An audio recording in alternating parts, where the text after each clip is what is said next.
All right. Good morning, folks. It is Friday. Oh my God, I'm so glad it's Friday. Let's get this on the road. So, who do we have? Oh, Gina and Sean are here. So, want to let you guys know.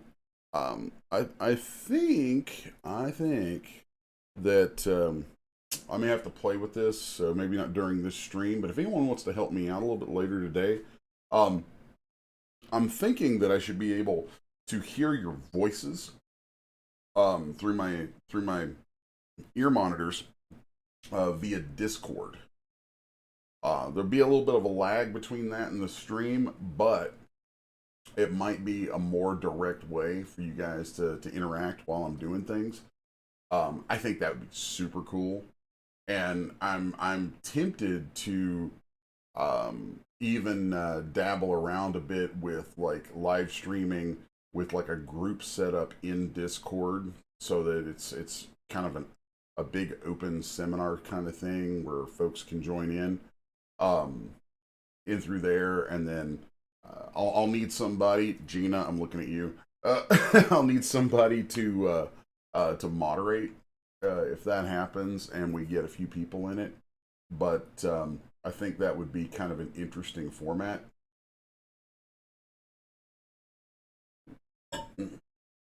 Excuse me. So, um, yeah, I think that would be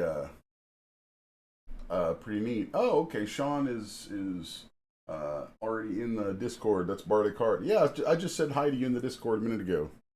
So, let's see. I am going to I'm gonna pop over into my streaming software just a minute, and let's see. I'm gonna try something on the fly here because that's what I do. Um, let's see. Probably gonna get rid of me here for a second. I don't know. We'll see.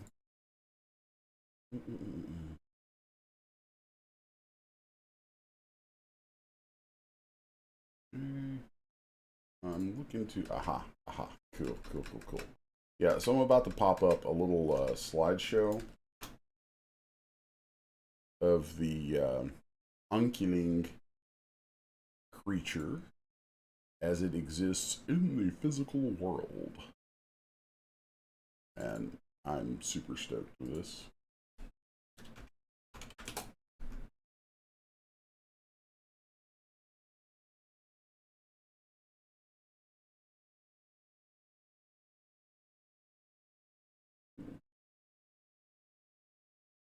Okay, then I have to go that way. I thought I could just drag and drop them, but that's okay. If it wants to be clunky, it can be clunky.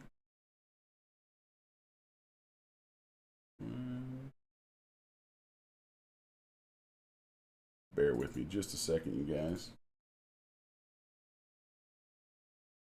It's a seat of your pants Friday.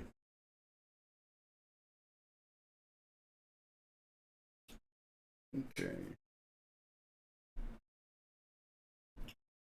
So let's see what happens when I drag this up. Ah, there we go. Cool.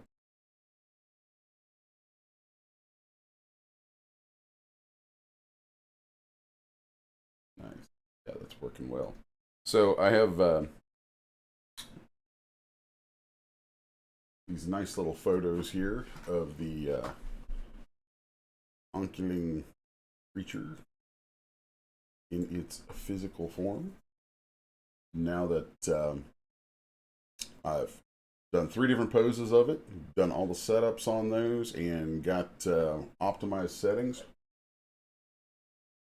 for taking those babies to the Anycubic Mighty 4K printer, and these tasty pieces of resin right here.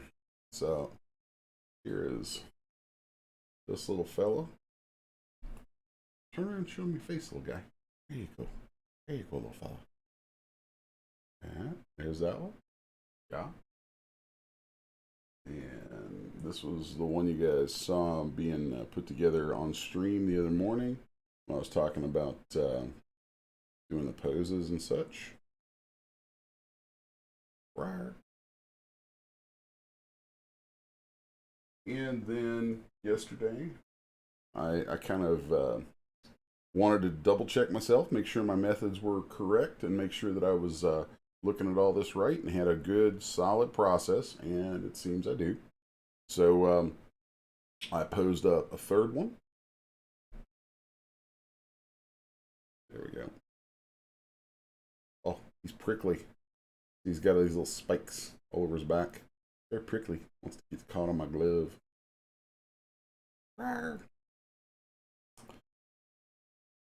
And that makes for a set of 3. I also put some work into my store yesterday and working with new store software. Still tweaking some things. Mostly web stuff, like getting IPs to resolve to the right URLs. So the URL that'll be used for all this, the address for my store for this stuff will be 6s1collectibles.com. That's already in place, but there's some IP errors right now, so it's not officially launching yet.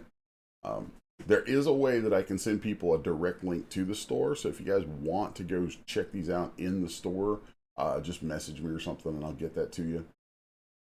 So, anyway, I'm super happy with these. Like even these photos that are much closer and show them better than what I can show just holding them up in the camera. The photos are better, but it's like you have to see it in person. You got to hold these things in your hand to see the amount of detail that's just physically there. I'm like, it's weird because, like, yeah, I sculpted them. They're mine. But it's just weird to see that all translated physically and actually see that it's all there. It's so neat. So neat. Like I am so completely addicted to this now. It's goofy. I mean, I've worked in 3D for 25 years. Yeah, 25 friggin' years. And to be able to just make my stuff and hold it in my hand at all has been neat and has been a thing for a while. It's been a capability, but now the quality level of these printers that I can have in my studio and being able to go from, like, I can sculpt right now, pose, prep, print, and in most cases have a creature in hand, at least in a tabletop scale, in the same day. And if it's like if it's a larger scale, maybe the next day. Ooh, So it's incredible. It's absolutely incredible. And I know there's a lot of folks out there who are in the broader, like, the 3D printing community, because there's kind of a hobbyist side to it and a business side to it. And all those folks just impress me. Like, I'm just watching so much from those guys, and I need to. My social game is garbage. I'm so old. I feel so old because I'm still wrapping my head around hashtags and tags. Okay, I mean, all of it just is craziness to me. And I need to link out to people. If anybody wants to help me with any of that kind of stuff, I would appreciate it, because I know that the stuff I'm making really needs to be connecting in the broader community of folks out there. I know there's a lot of folks who will really dig a lot of the sculpts I'm doing, dig the prints that I'm doing, will really appreciate, the artist himself making those available, hand pulled from the vat.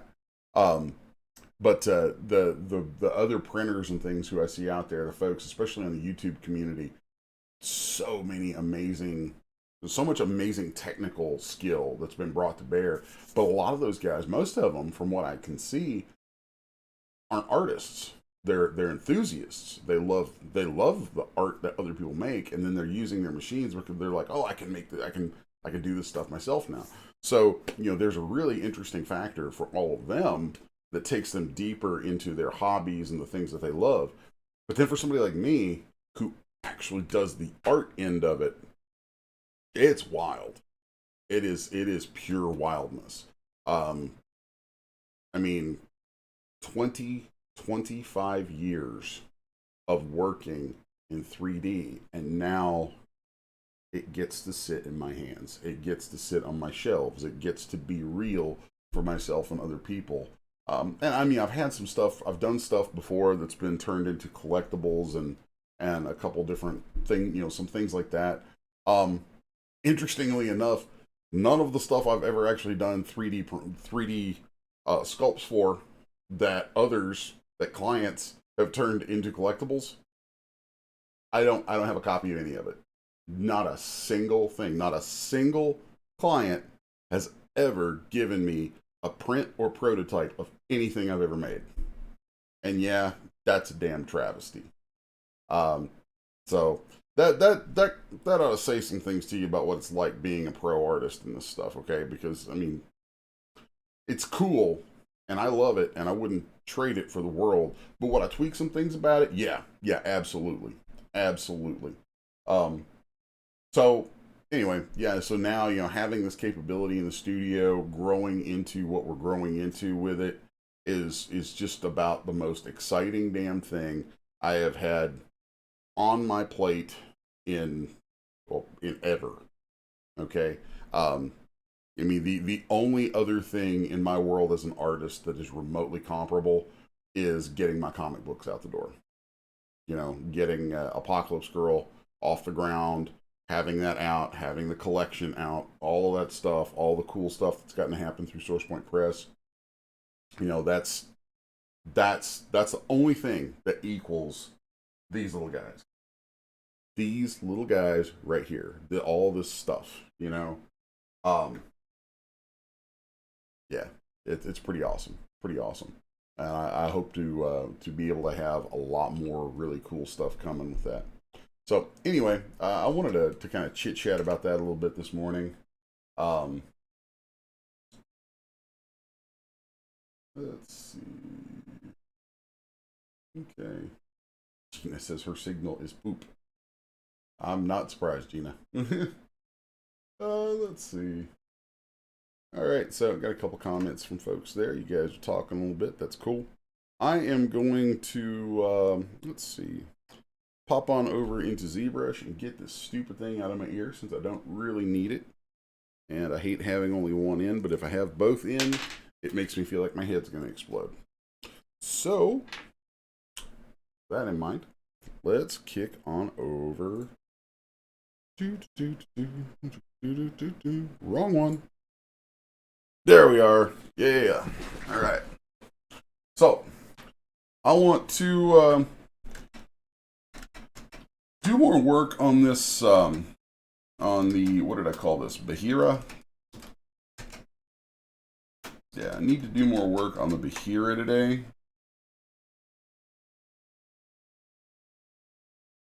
Push this as far as I can. The head was really the big thing. And the legs will be the other sort of rough part of it. So let's append a Z-sphere. Z-sphere, Z-sphere, the Z-sphere. Sounds so weird. And I'm going to go ahead and just let's center that. And if you turn these guys on with your transpose gizmo, you can operate on multiple subtools at once. So there we go. Now then, okay. So now I want to scale this down a little bit. And I'm going to build this body from this neck point back.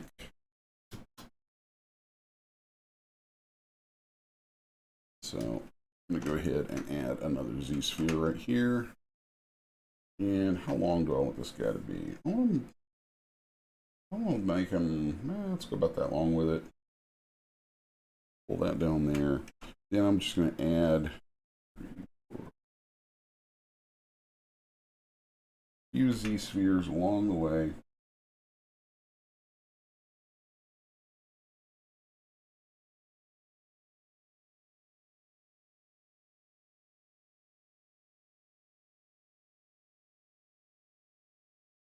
And then we'll scale a few of those here and there. I want it to stay pretty serpentine, so these will only go about so far.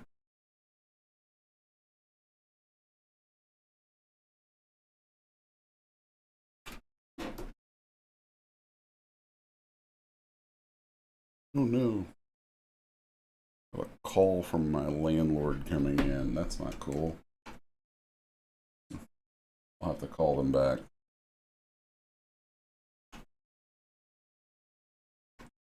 We were having some toilet trouble here the other day, and they sent a maintenance guy. So, and I'm actually glad they're calling because he didn't get it fixed. So, yeah, the water just keeps running. So, kind of annoying. Kind of don't want my utility bills to get too exploded over that. But that's just gonna have to wait a minute until the stream is over.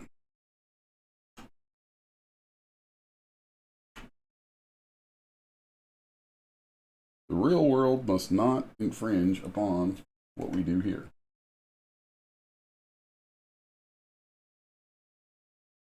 Alright, now we can add some more volume right through here, I think. And I'm going to, I'm going to go ahead and add some leg pieces on here.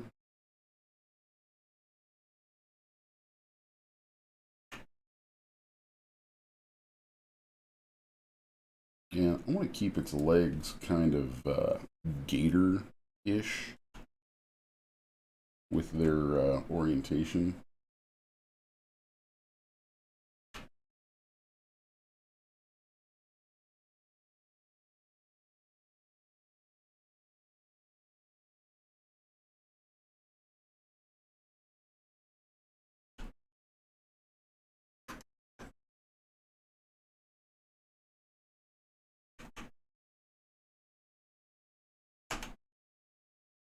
And it's funny, for all the new stuff that's in ZBrush, I still love this old Z-sphere method.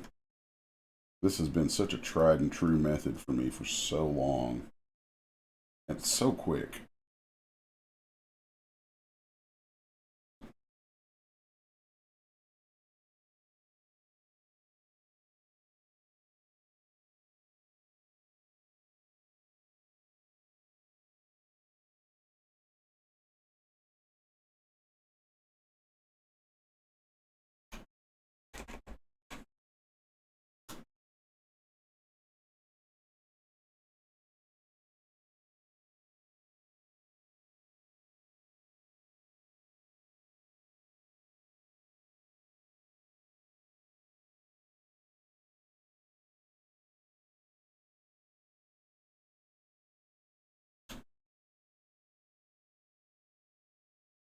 Add a couple more spheres along the way on those. And I'm only going to do the front legs here because once I have those done, I can clip them and insert them on down the body.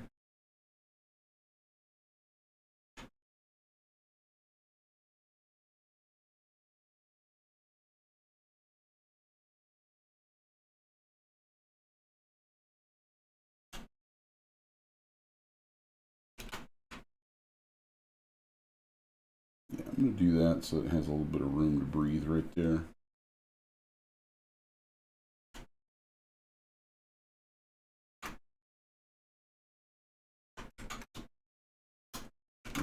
don't do that. All right, let's go down and look at our adaptive skins.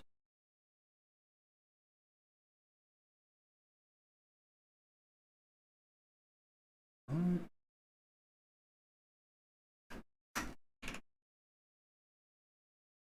And I'm going to have that come in Dynamesh. So, and okay. And we should be able to just smooth that out a little bit. And I'm going to go ahead and jump into Sculptress mode. Making my brush a little smaller so when I smooth over it, it just adds resolution into that area. I'll turn on the wires so you can see that happen. And then that's going to give me enough resolution there to sculpt in some quick surface details.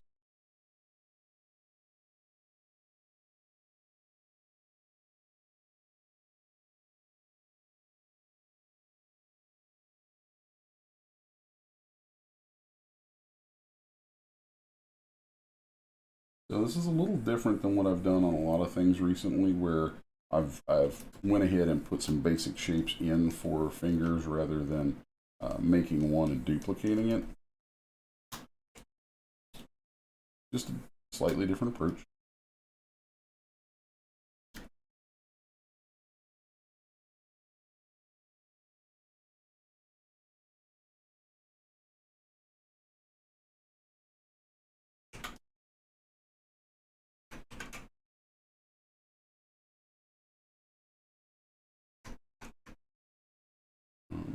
Flatten that off just a little bit.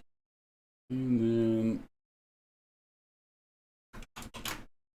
pull this, this, this, and this down.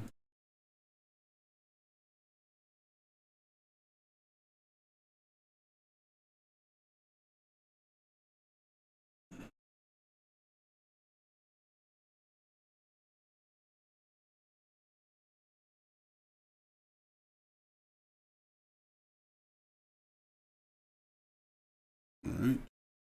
Now let's go into my trusty damn standard and start adding some surface details in.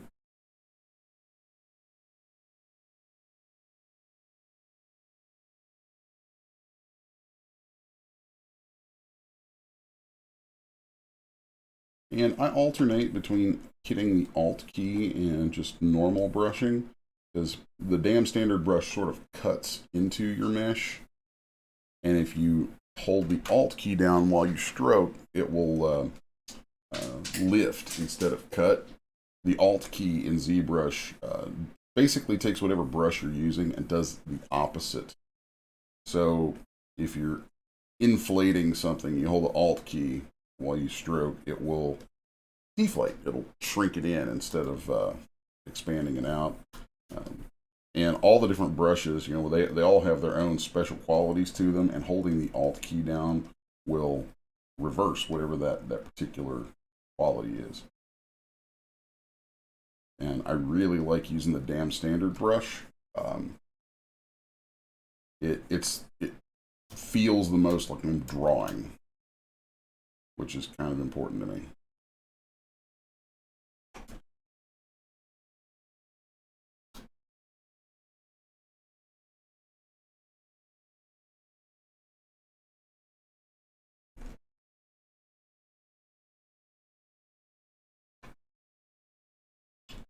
I also like the way it feels when the way it responds, or just pulling out some quick relief like that.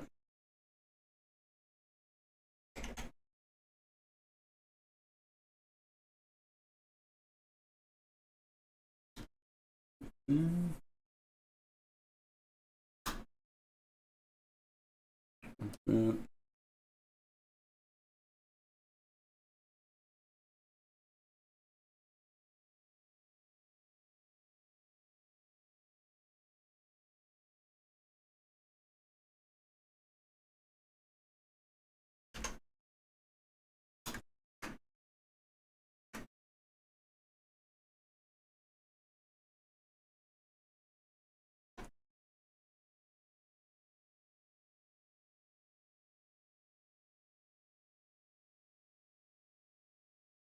Okay. A little detail under here.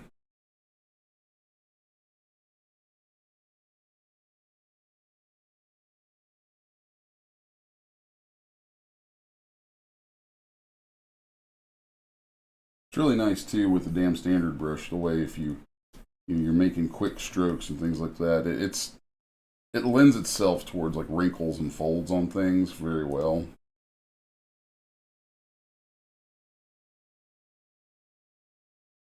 So, and now I'll go to my other mainstay, the clay buildup.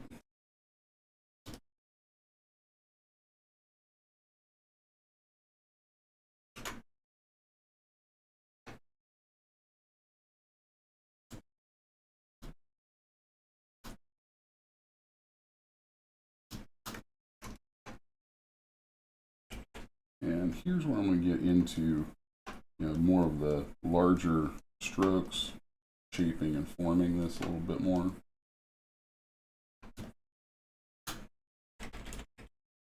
And making my brush a little larger, we're actually going to open up the resolution here a little bit.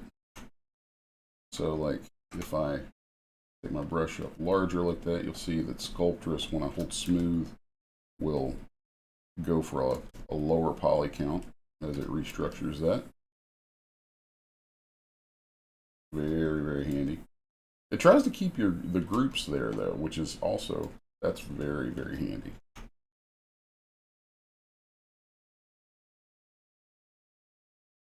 Sometimes I'll work like this with the poly frame turned on, but with the wireframes turned off, because I do like being able to see those groups. The poly groups can help me sort of keep future organizational stuff in mind, like for rigging.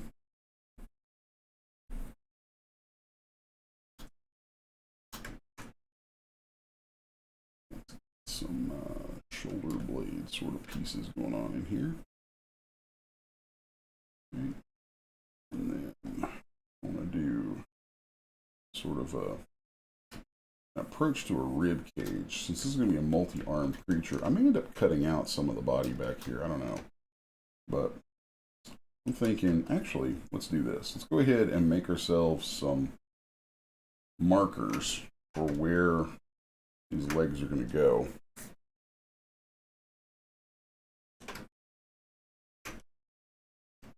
So I'll just mask those off and poly group them. That way I can mask them really easily. I can see very easily where those are. Let's say now I can go through and kind of sculpt in these visual markers for sort of rib cage pieces. Because I think that makes a lot of sense on a creature like this, to have this sort of segmented rib cage, or really has multiple rib cages. That seems like a more logical body design for a creature. I try to think about these things. Think about like if a creature could just sprout more legs. What, like maybe as it lives, a longer and longer life, every so often, like you could gauge gauge its age by how many limbs it has, how many sets of limbs, kind of like a deer with its antlers. It's like you can get a good gauge of the age of a deer of a male deer by how many points are in its antlers.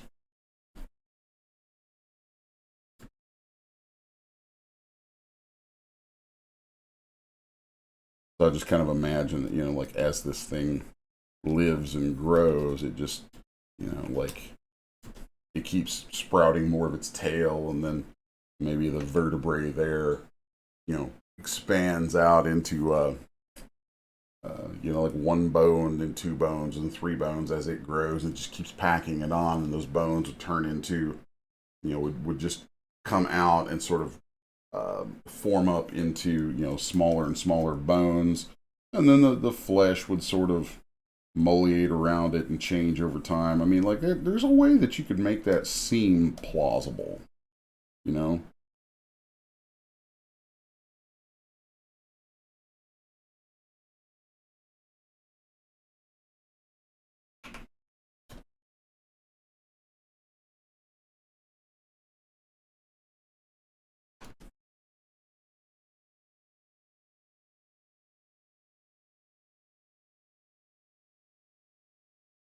come down through here, and I'm going to give it. It has multiple arms, then it needs multiple pectorals. Because anatomically that would make sense. So each one of these should kind of end up having something coming down through here like this. And I see them as kind of landing on top of each other. So we'll go through here and sort of work in the different major forms for those all throughout.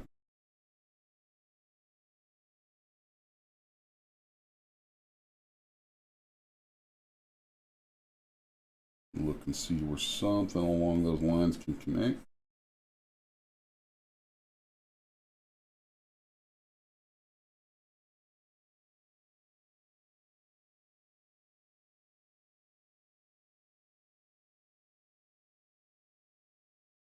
All right. Then once it gets down here, I'm going to go to more of a just a ribbed, snaky underbelly.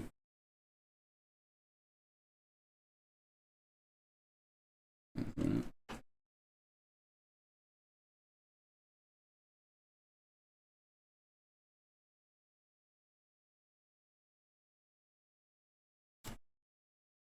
Let's see how our overall shape is looking now. Oh, that's cool.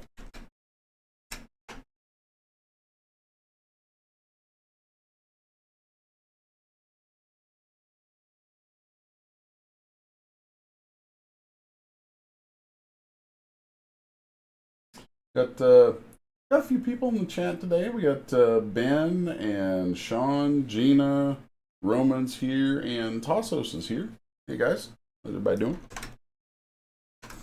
Just popping over real quick to take a look, see who all's joining in this morning. Mm-mm-mm.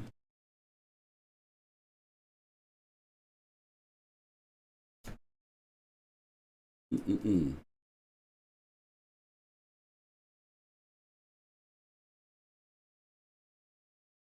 All right, let's see. Got to think about some things right in here now.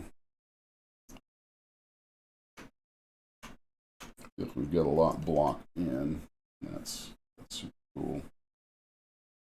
But I want to look to creating some more definition in here for some important anatomical ideas.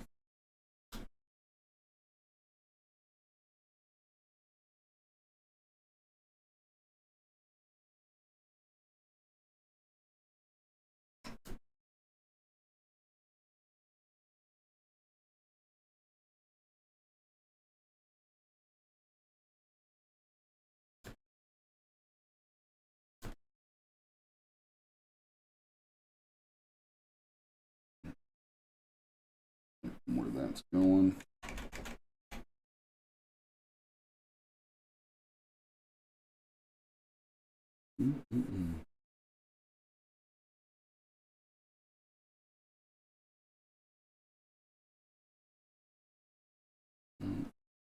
Treating this area here as like basically tension folds, where this thing has kind of a bicep there. I want the skin to be kind of loose feeling, but then it pulls up on these higher elevations. And that's one of these areas where, like, studying cloth will also help your skin, like sculpting skin on things, because the principles are the same.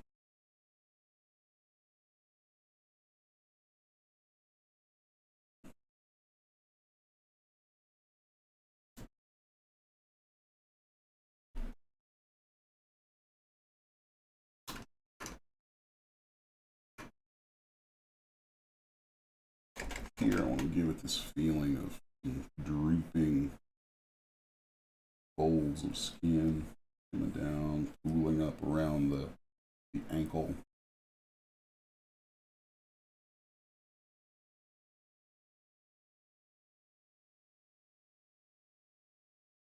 largest muscle mass in this part of the leg would logically be the forearm area right there around the radialis and brachioradialis muscles. I always remember those because when I started out drawing comics forever ago, in my early days, my forearms looked like garbage, and it was something that Joe Quesada gave me a direct critique on, along with a bunch of other things. Actually, Joe Quesada really helped me out in my early days, back before he was like, you know, the giant grand poobah of all things Marvel.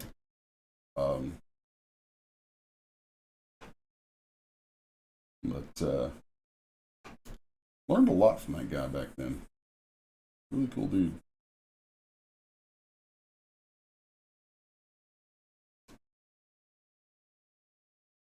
But yeah, the radialis and brachioradialis muscles, you get the form of those down and the thrust of them down, then it makes any kind of forearms feel much more believable. And that's in human creatures, you know, humanoid creatures and animals alike. Like, it's a piece of comparative anatomy that you could just about take to the bank on anything. That in any kind of like on your legs, your calf muscles are analogous to those two muscle sets. So if you learn those two muscle sets and just how they work and how they warp around the bones underneath, then you'll get this crazy understanding of a lot of anatomy that people screw up all the time.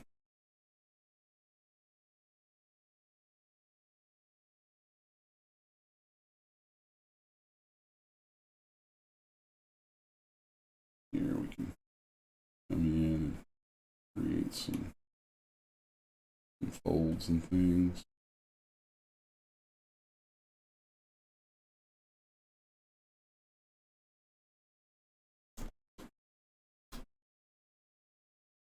I want to try to discipline myself this morning and not go over my time too much. I'm really bad about that, but I get sucked into a sculpt, and you know, it's just fun.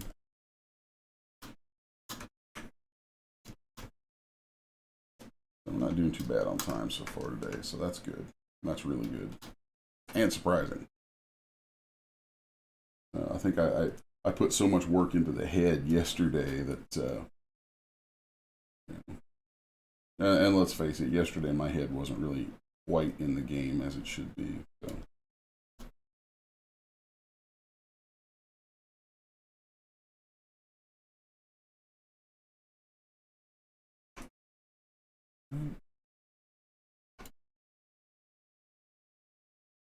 Digging that. No, don't do that.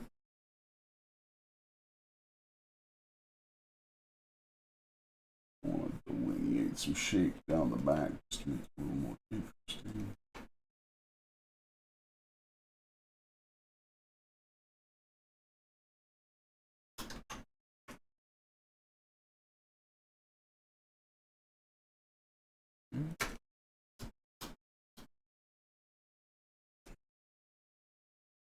Let's pull some of this together.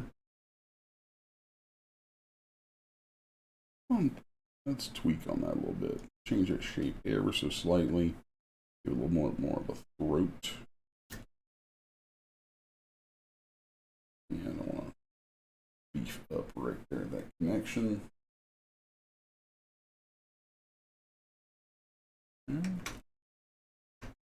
And let's take a look at our Dynamesh settings.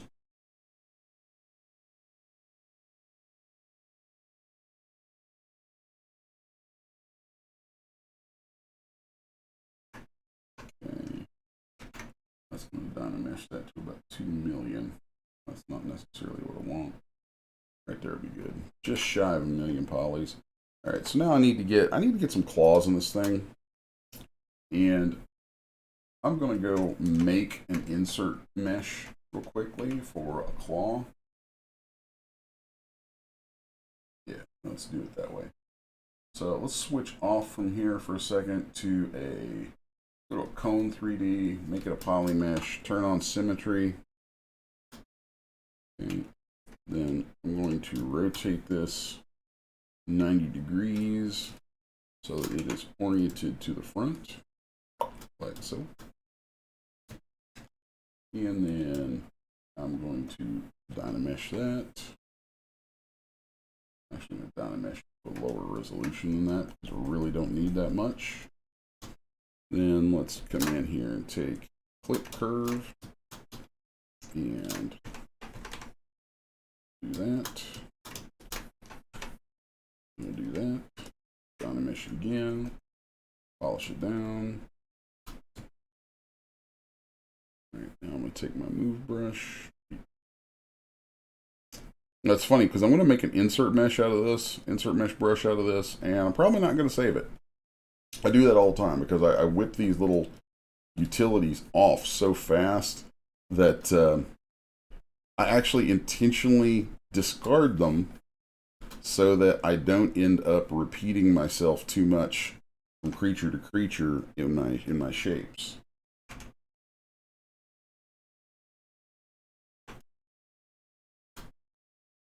Sometimes I'll save them, but you'd be surprised how many potential tools like this I just chuck.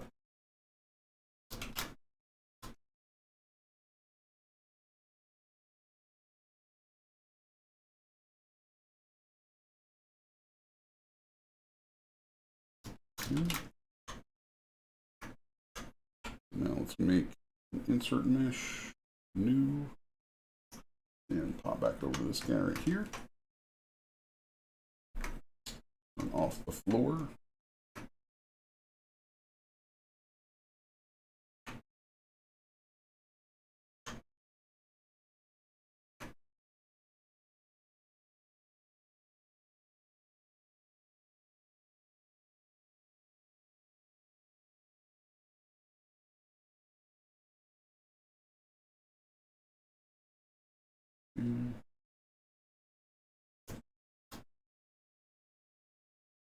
That right there.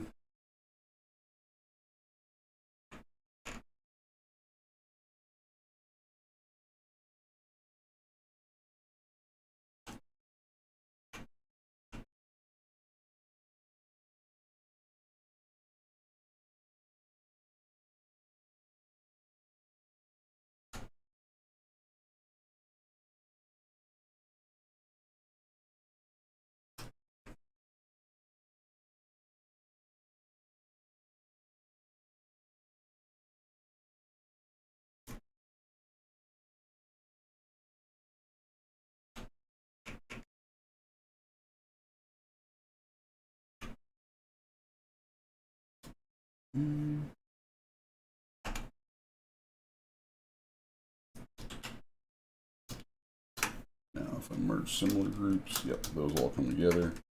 And I can mask those very easily and start to move this mesh around a little bit because I want to embed these more deeply in this. Of course, it's a bit much for move topologicals. Let's just in here, and we can squish these around a little bit too.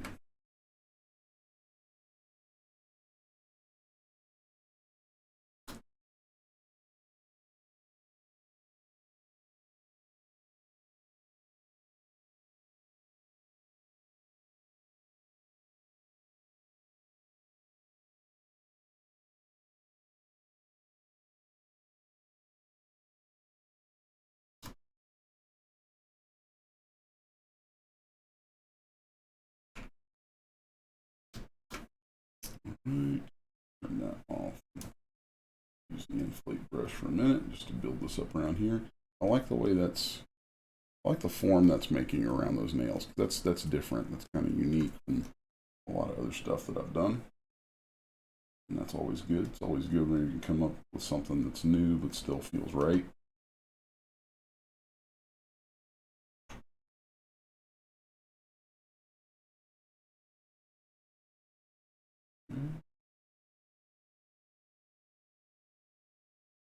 like the idea of making his toes a little wider and flabbier right there.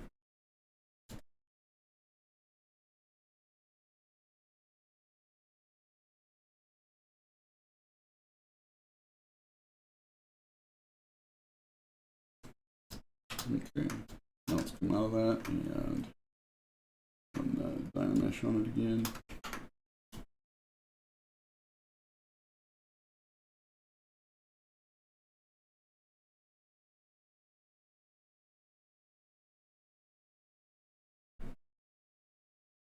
That's a little too low.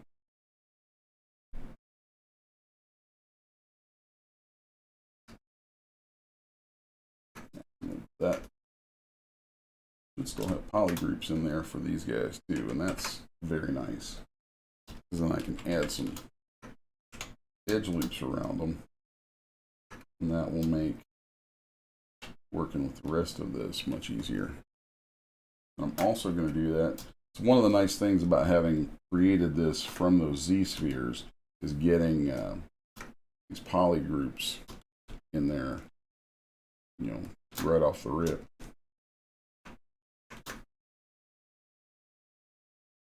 And on double, I like to be able to see inside a mesh a lot of times.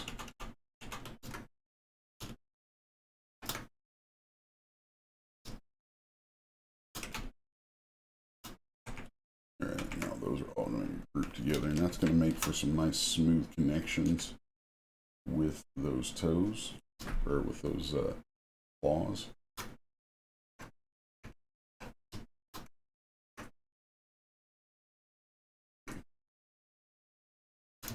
Now let's just hide all that.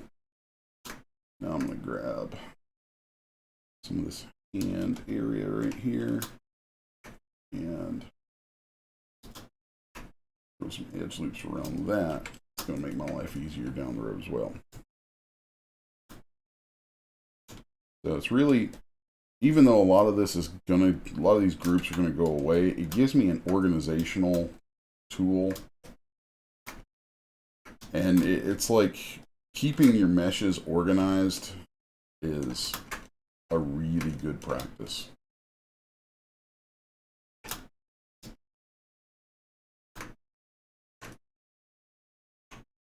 I've seen lots of people modeling, learning the model and whatnot, who a lot of their issues would be solved if they just kept their meshes organized.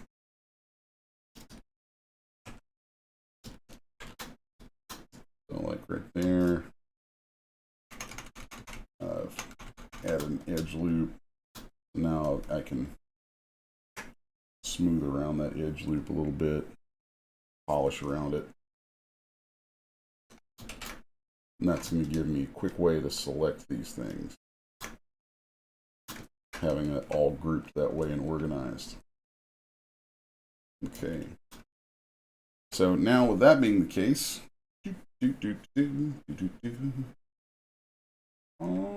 let's go here, here. Okay. I'm going to turn off my symmetry, and I only want that much. So now let's create an insert mesh brush from that. Oh, I don't want that. No, I see some stray stuff in there. Don't want that. So we will do that again. So insert mesh. Now should be able to just pop that into there.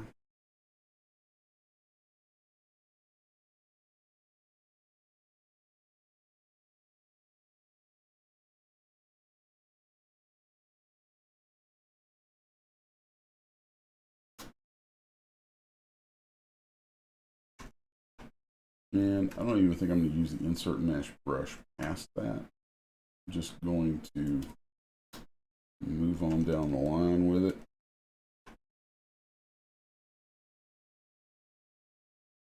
And then make little alterations to it as I go.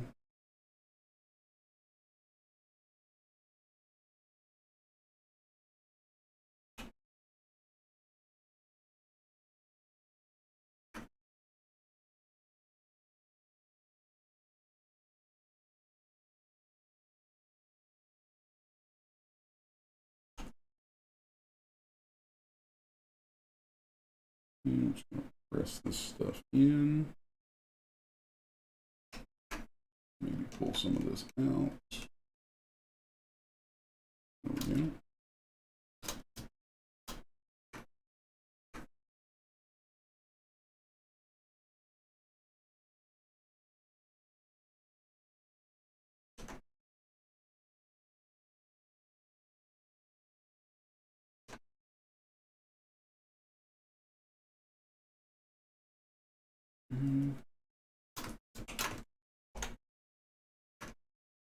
Not bad.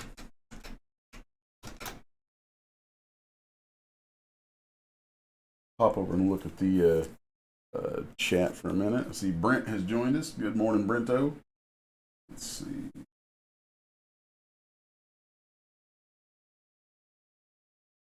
I'm just skimming back through the chat real quick, guys. We got Sean and Ben talking about Blender a little bit. Cool. Yeah.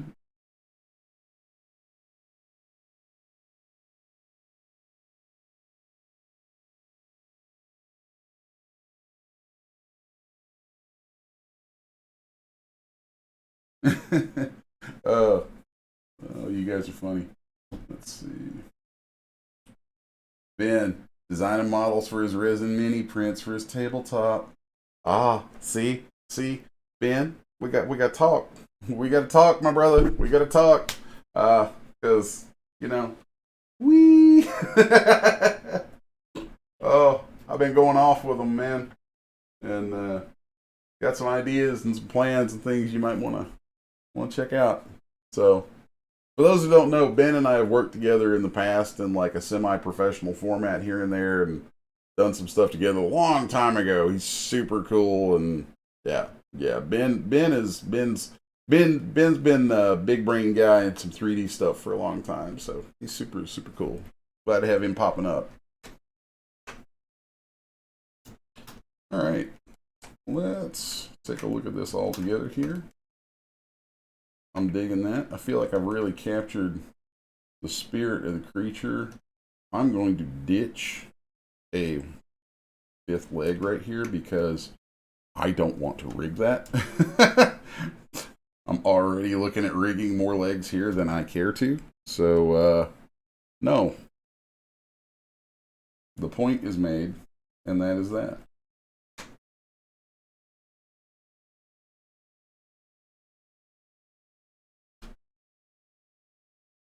So now let's just go through here and clean up this sculpt a little bit after we've dynameshed it all together.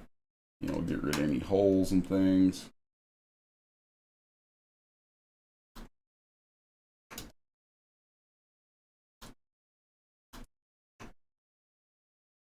And clean up some of the surface. A lot of that stuff works itself out once you get a topo in it. And that's, that is what it is. Maybe sometime we'll do some videos on topology and all that, but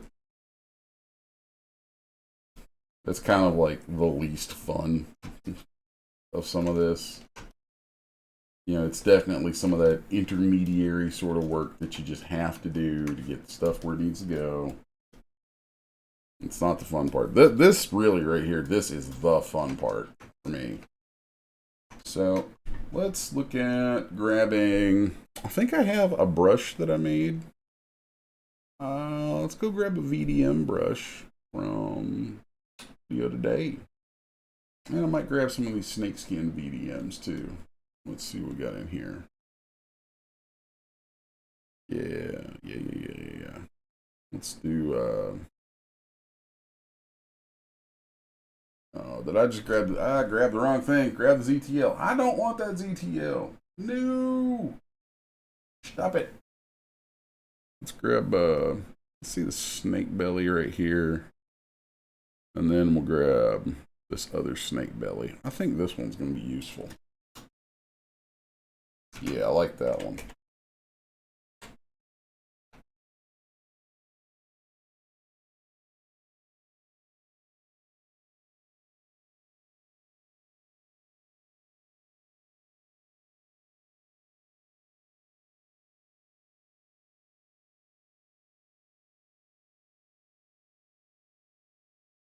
So you can see I'm letting this flow with those pectoral forms. And then I'll kind of work it all back into that throat shape right here. And I'm letting this have room to breathe because, as you guys know, I'm probably going to go to resin with this. And it's important for that stuff to have room for those details to come out, you know, for that stuff to live a little.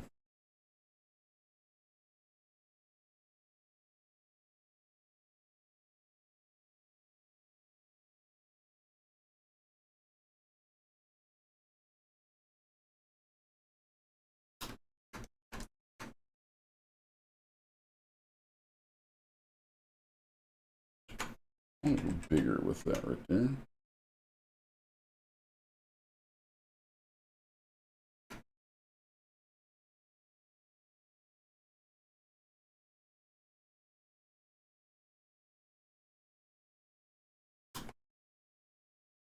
That's very cool.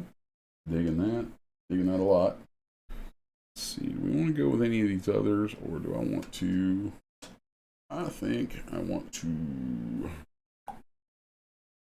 go grab something from...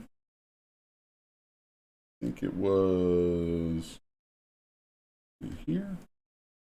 No. Is it in here? Ah, yes. My Basilisk VDM brush set.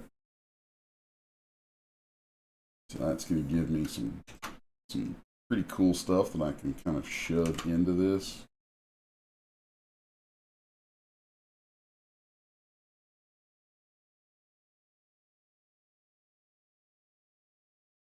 VDMs are awesome.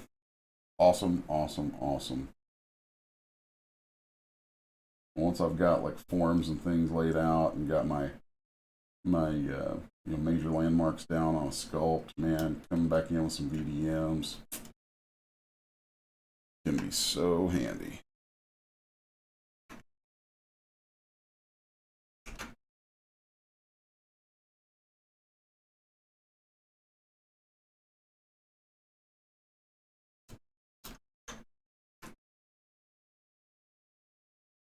And I do believe it's getting about time to merge these together, which I'm going to do with copies.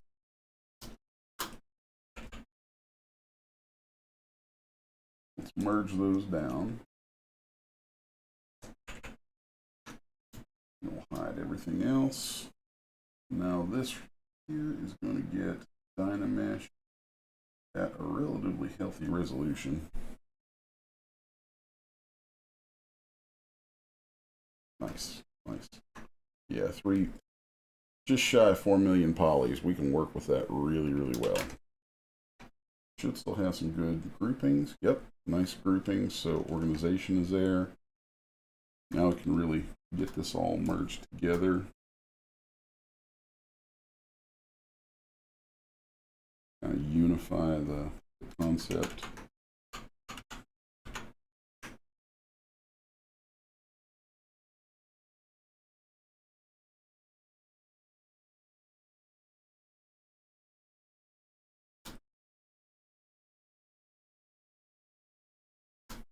Let's switch back off to this guy for a minute.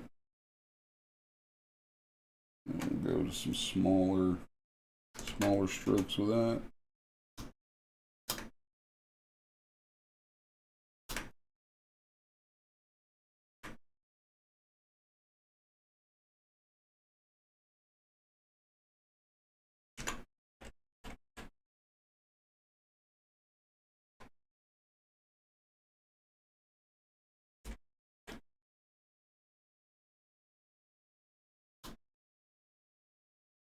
Cool, cool, cool.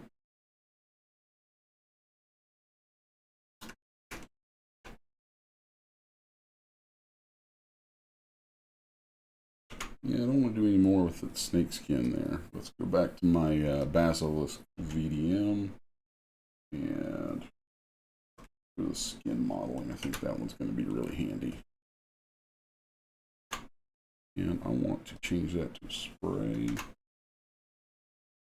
Take it out here kind of large. Take the lazy step down. Yeah. And let's change that intensity. I don't want so much of that in there.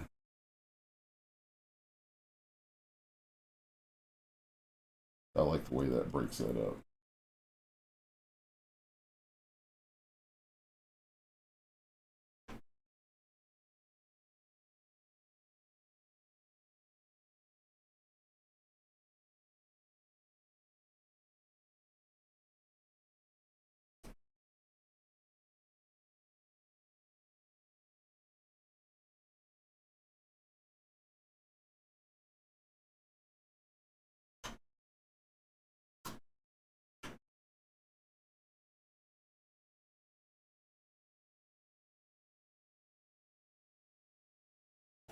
Now, I know that I'm putting in some surface details that a lot of those would get lost going to resin, but I tend to, well, I want my stuff to be able to go to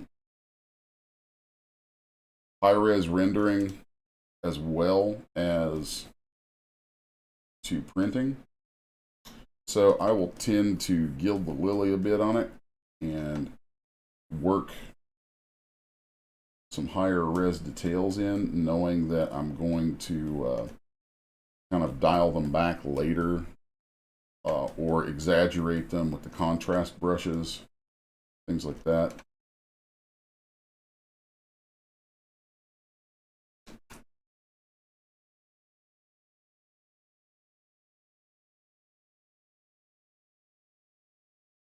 I want to add a little bit of texture onto that stuff there. Not a lot.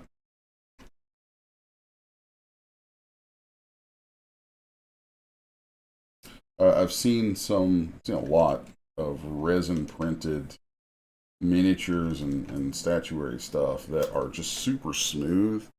And it's like people are afraid of surface detail because, or they just are saying, well, I know it's going to get lost, so I'm not going to do it. But I don't like doing that. I'm like, no, don't shortcut it. Put that in there. Give it some love,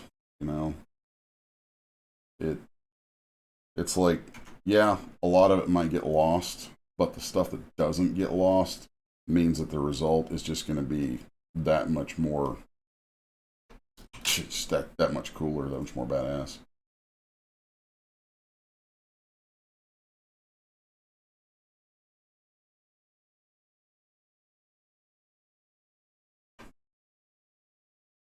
Let's go back in and we'll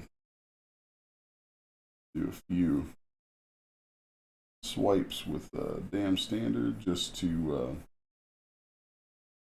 kind of firm up some of this. Sometimes those VDM brushes, like they're great for getting these sort of shapes into a surface, and for surface design, really working out what your surface flow is going to look like. But then it's good to come back in and hit like the major landmarks of them with the Dam Standard to really kind of bring that stuff back out even more.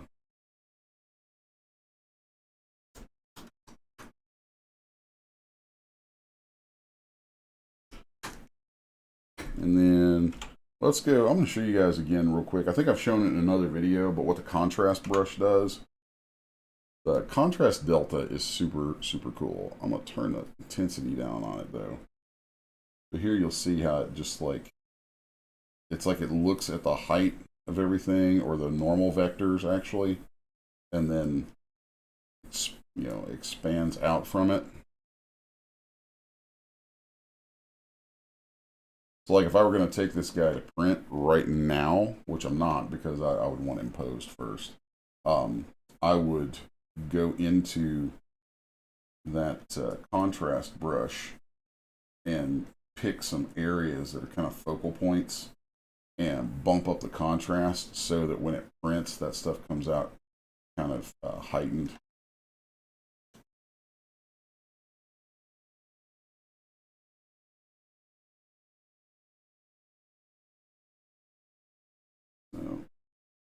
So, taking the opportunity here just to add some creasing around these limb areas here.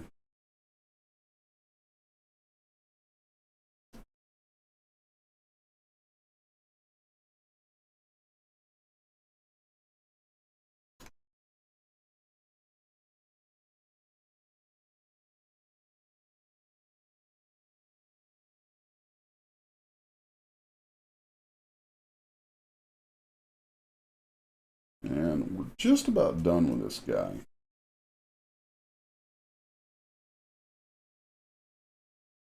And I think we're going to come in pretty close to my time that I've set up, that I've scheduled for this stuff. So it's always a good challenge, having a time frame saying I'm going to sculpt this from here to here. I'm going to do this inside this time frame, from hell or high water, and like shooting for that.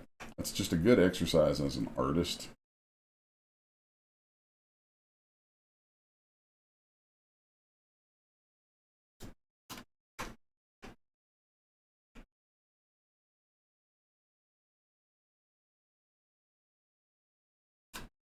Okay. And I want to add some spikies. So let's go back to that Basilisk VDM brush because I really liked the tooth. And so I'm going to use that. Nope. We're going to change that again. We use the tooth as a means of making some of these big bumps on its back into spikes.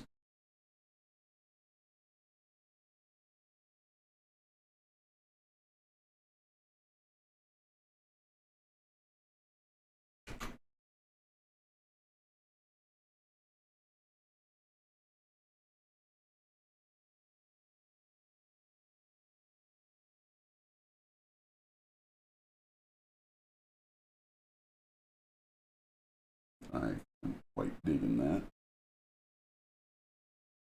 I'll probably add a few more of these in some other spots too. I'm going to turn off my symmetry so I can stamp these straight in and not have to worry about whether I'm matching. Matching down the middle so that the symmetry works and I don't end up with these double tipped spikes.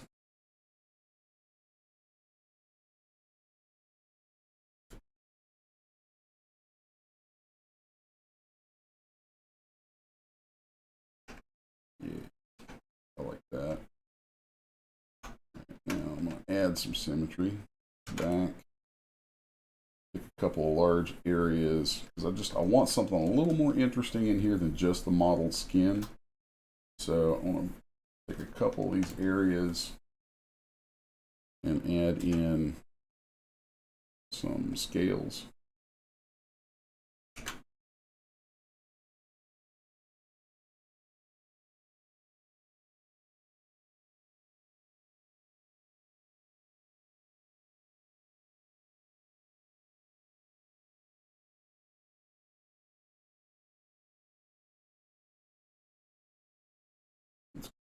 Here, I'm laying them in over top of each other.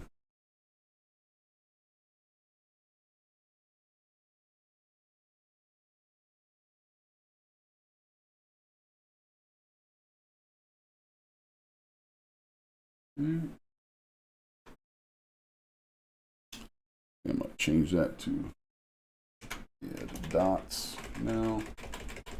And then we're going to pump that up to about 0.5. Yeah, there we go. That's it.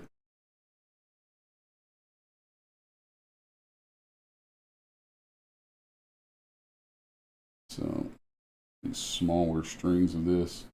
I like that it's given it, the description of one of these creatures in D&D was something very crocodile-like. And this particular scale form adding on top of that skin is giving it a nice crocodile-y sort of feel. Crocs and gators and such.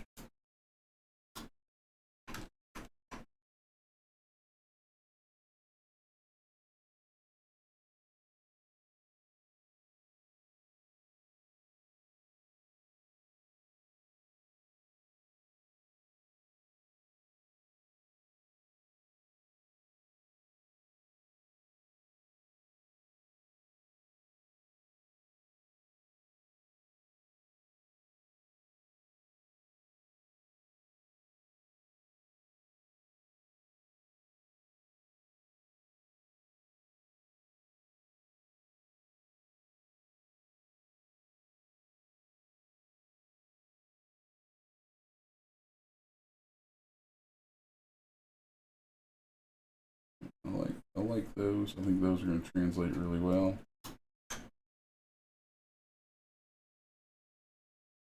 All right. There it is.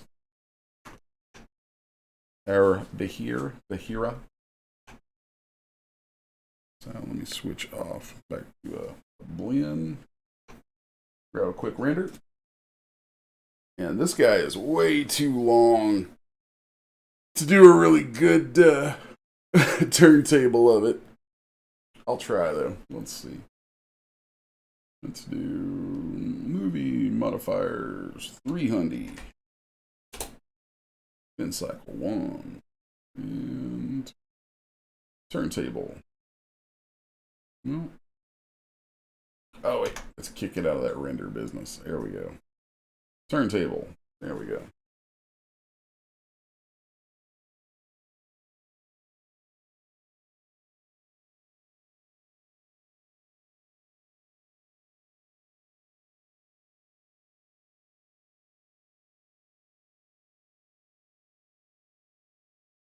Nice. All right.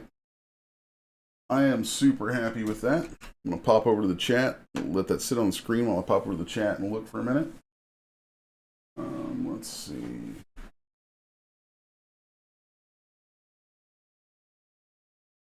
See Sean and Ben talking about Blender and Zbrush for sculpting organic shapes. Let's see. Ben says ZBrush much better than Blender at sculpting organic shapes in detail, but I tend to do models designed for mini resin printing, so Blender works good enough. That is true. You can do a lot with Blender for that. ZBrush is just, it is what it is. I mean, ZBrush is a tool that's designed, that's really about all it's designed to do. I mean, you can do a wide variety of kinds of modeling and stuff in it, but man, this kind of stuff is what it is really meant for, what it excels at. Let's see.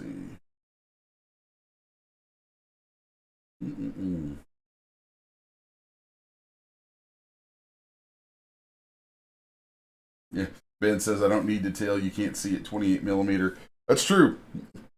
I think I was talking about that for a minute about how you know, there's a fair amount of stuff that I will put in there that I know is just going to get lost. But there's a couple of things that I think about with it. One, I know that when I prep it to go to 28 millimeter, I can use the contrast, and I'd rather have more details there than less, because if it needs to be smoother, I can always smooth it. And if I already have those details there, then I can pull those out. So that's a very handy thing. But then also, you know, 28 millimeters for gaming and tabletop, but if I want to go to something that's more of a large scale collectible, like, you know, a big shelf piece, a mantle piece, something that's like 1/6 scale or 1/8 scale, then having all that surface detail in there is really nice. And so, like, since most of my sculpts, I at least want to have the option of repurposing them into those different things. Plus, pretty much all of them I'm going to take into Dash Studio and Maya. Pretty much all of them are going to get clean topos, UVs, taken into Substance Painter, and just tricked out all the way.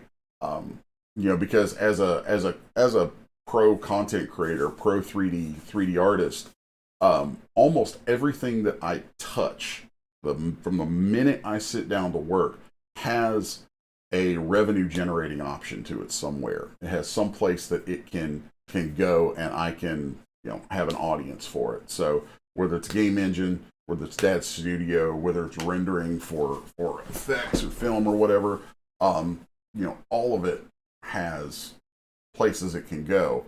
So I will kind of overcreate. Like, if someone contracts me just to create something for a 28 millimeter mini, then I'm going to go straight to task.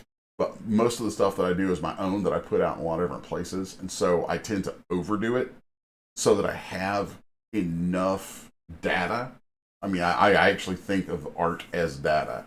So I have enough surface detail that details data. I have enough visual data built into everything. I have rigging, so that's more data, so I can pose things. I have all this data that I can then repurpose into just tons and tons of different places.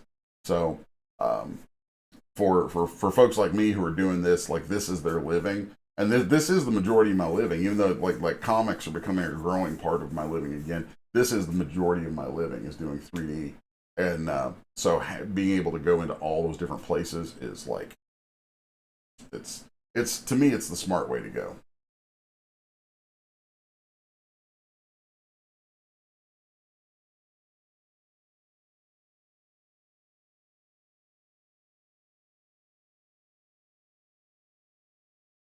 Yeah, you guys are talking about the whole thing about you know the thing about Blender being free, which is great, and Blender is badass. I would actually say that Blender goes toe to toe with literally any 3D package out there, like the larger 3D packages like Maya and things like that. Interestingly enough, you know, packages like Maya, which I use, like Maya does not sculpt anywhere near on the level that ZBrush does. Um, Blender sculpts great, but it doesn't sculpt like ZBrush does. None of them. None of them. I will take that to the bank. None of them sculpt like ZBrush does because that's what ZBrush is made to do. And it's really kind of funky because if you like one of the nice things with ZBrush is that when you buy it, you get free upgrades. So there is a cost barrier. You know, I think a new seat of ZBrush is like $700 now. Sometimes you can catch it on sale, but once you buy it, um, you bought it, and like Pixelogic is so awesome about, or you can get it on subscription now for I think $30 a month. Which, if you're using it more than you figure $30 a month, you know that's twice the cost of Netflix. So, you know, I would tell anybody, I'm like, how much time you spend on Netflix a month? Really? Cancel your Netflix and get ZBrush because ZBrush will actually make you money. So, you know, I have this weird way of thinking about that kind of stuff. I'm very good at compartmentalizing my time and looking at the cost of all my time.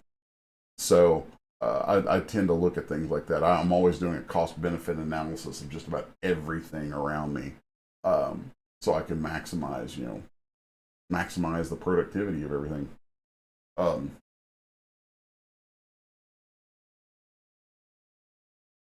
mm, mm, mm. All right. Well, I'm glad to see like a nice little conversation going on there, some good chat going on with everybody. I'm gonna pop on back over to where it's my mug on here. So, hey, me again. I think I still got my slideshow going on. I'm just gonna minimize that a little bit over here. Move it down here. No, back up here. All right. So, thank you guys for hanging out this morning and for joining me while we finish up this sculpt.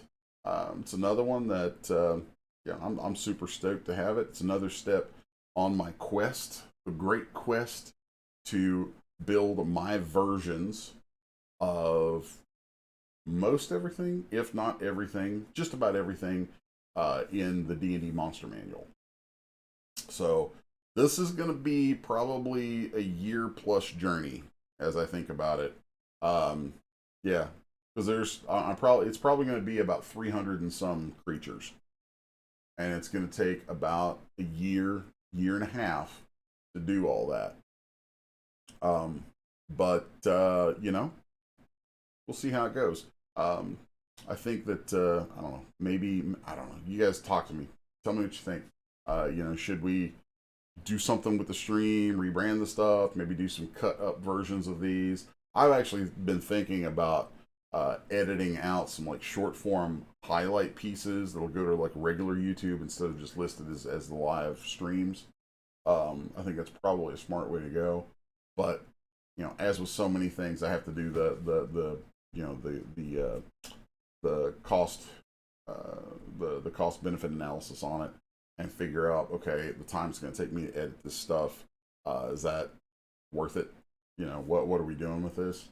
So if anyone has you know, some video editing ability, digs doing that stuff, you know, wants to get involved with any of that kind of thing, um, hey, I'll work something out with you, you know.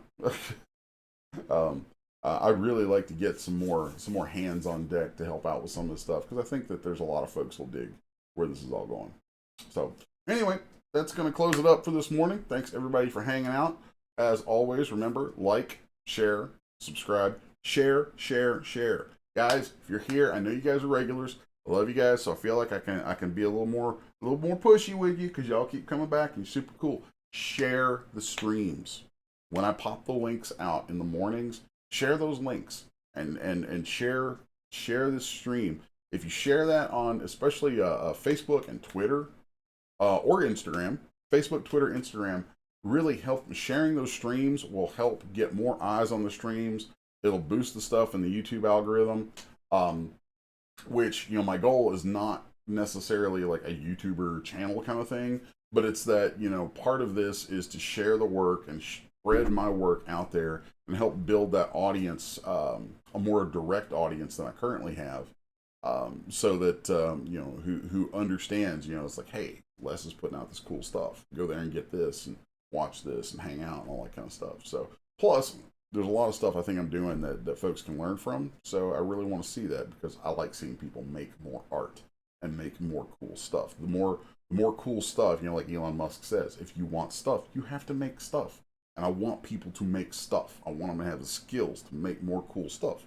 Because if there's more cool stuff in the world, it's a cooler world. And I'm in that world, and I'd like it to be cool. So help me out with that, you guys. Share this stuff. And you know, let's get people rolling into this and watching and hanging out. So anyway, that's my spiel. Like, share, subscribe, ring-a-ding-ding, the little bell thing. And remember, www.6s1.com for newsletter and keeping up with all the groovy stuff going on. 6s1collectibles.com is coming soon, so we'll try to do some kind of a launch thing or something whenever that happens. Trying to propagate that store.